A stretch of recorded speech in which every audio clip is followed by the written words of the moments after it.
Hello बच्चों, कैसे हो आप सब। पिछले क्लास में हम लोगों ने देखा था डिस्कवरी ऑफ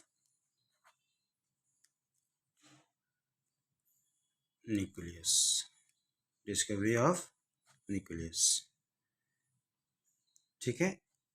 आज के क्लास में आज हम लोग पढ़ेंगे मोस्टली एक्सपेरिमेंट। क्या पढ़ेंगे? मोस्टली एक्सपेरिमेंट, है ना। मोस्टली एक साइंटिस्ट थे, उन्होंने एक एक्सपेरिमेंट किया था, ठीक है। उस एक्सपेरिमेंट से एटॉमिक नंबर को परिभाषित किया गया। एटॉमिक नंबर क्या होता है ना। तो मोस्टली एक्सपेरिमेंट का आधार क्या बना, है ना। मोस्टली एक्सपेरिमेंट का क्या आधार बना? तो उनका आधार था एक्सरे, ठीक है। उनका आधार था एक्सरे। एक्सरे की खोज 1895 में रुंटगेन ने किया था, ठीक है। एक्सरे की खोज 1895 में रुंटगेन ने किया था। वो कैसे किए थे? जब डिस्चार्ज ट्यूब में, ये क्या है? डिस्चार्ज ट्यूब, ठीक है। जब डिस्चार्ज ट्यूब में इलेक्ट्रॉन जो हाई एनर्जी का होता है ना, एनोड पर, ये एनोड है, ये हाई एनर्जी इलेक्ट्रॉन है,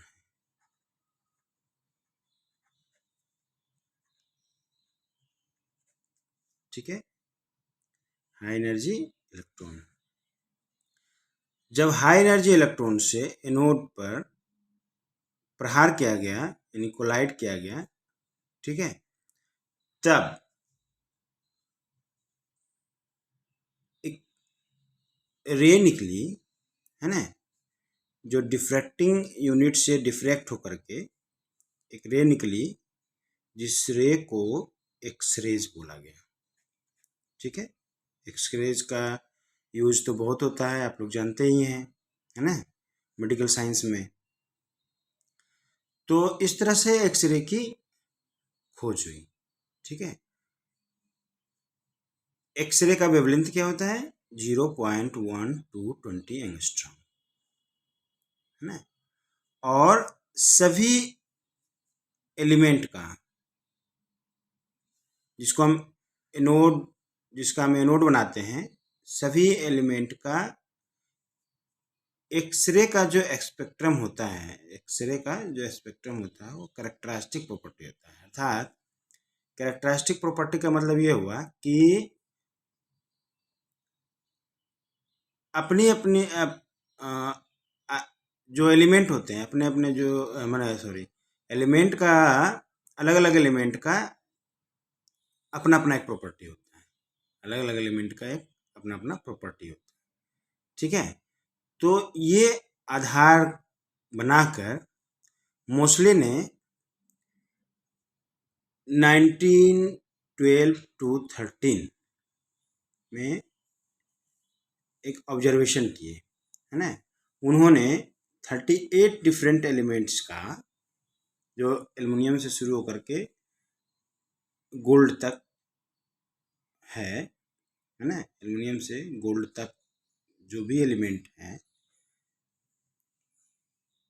वो 38 एलिमेंट्स का एक्सरे स्पेक्ट्रा निकाले, बनाए, ठीक है। एक्सरे स्पेक्ट्रा बनाए और उनके फ्रीक्वेंसी को नोट किया, ठीक है। खास करके एक पर्टिकुलर सीरीज के एक पर्टिकुलर लाइन को, जिसको अल्फा लाइन इन द के सीरीज बोलते हैं, ठीक है। पर्टिकुलर स्पेक्ट्रल लाइन को, फ्रीक्वेंसी को उन्होंने नोट किया।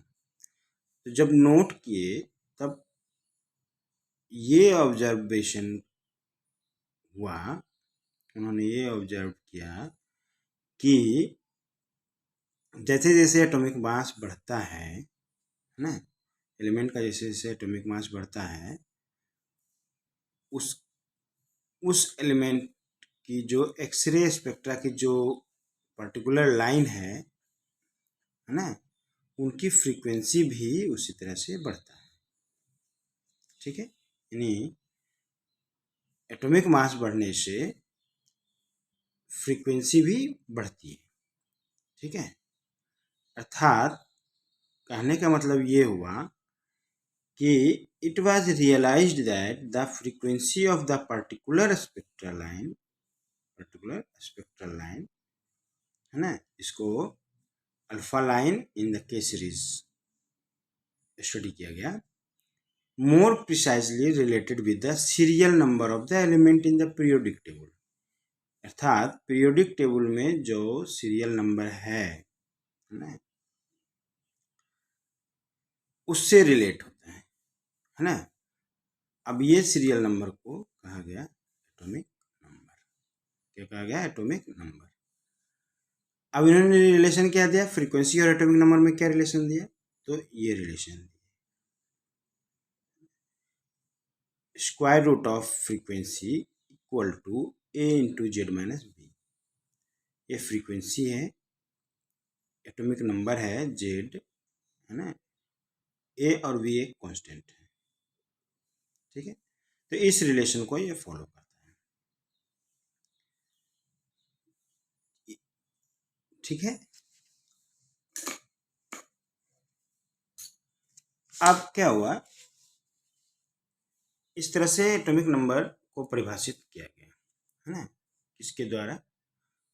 मोस्ली के द्वारा, है ना। इन 1913 एक साइंटिस्ट थे वान डेन ब्रोक, उन्होंने पॉइंट आउट किया, है ना, कि एटॉमिक नंबर न्यूक्लियस में जो पॉजिटिव चार्ज होते हैं, जितना भी टोटल पॉजिटिव चार्ज होता है उसके बराबर होता है। Atomic number total positive charge contained in the nucleus of its atom is equal to atomic number। ठीक है, रदरफोर्ड भी इस पर एग्रीड हो गए, इस बात से सहमत हो गए वान डेन ब्रोक के बात से, है ना। तब ये परिभाषित हुआ कि एटॉमिक नंबर जो होता है वो serial number of the element in the PT periodic table, और charge on the nucleus of the atom, है ना, charge on the nucleus of the atom, और number of protons present in the nucleus, और number of extra nuclear electron in the atom. बाहर में जो nucleus के बाहर में जो इलेक्ट्रॉन मूव कर रहे हैं, है ना, उसके संख्या के बराबर होता है, या प्रोटॉन की संख्या के बराबर होता है, या जो टोटल चार्ज होते हैं न्यूक्लियस में उसके बराबर होता है। तो इस तरह से एटॉमिक नंबर को परिभाषित किया गया। तो आज के क्लास में बस इतना ही। नेक्स्ट क्लास में हम लोग देखेंगे डिस्कवरी ऑफ न्यूट्रॉन। ठीक है, तो न्यूट्रॉन की खोज कैसे हो गई। तो इस वीडियो को ज़्यादा से ज़्यादा शेयर करें, लाइक करें, सब्सक्राइब करें। थैंक यू बच्चों।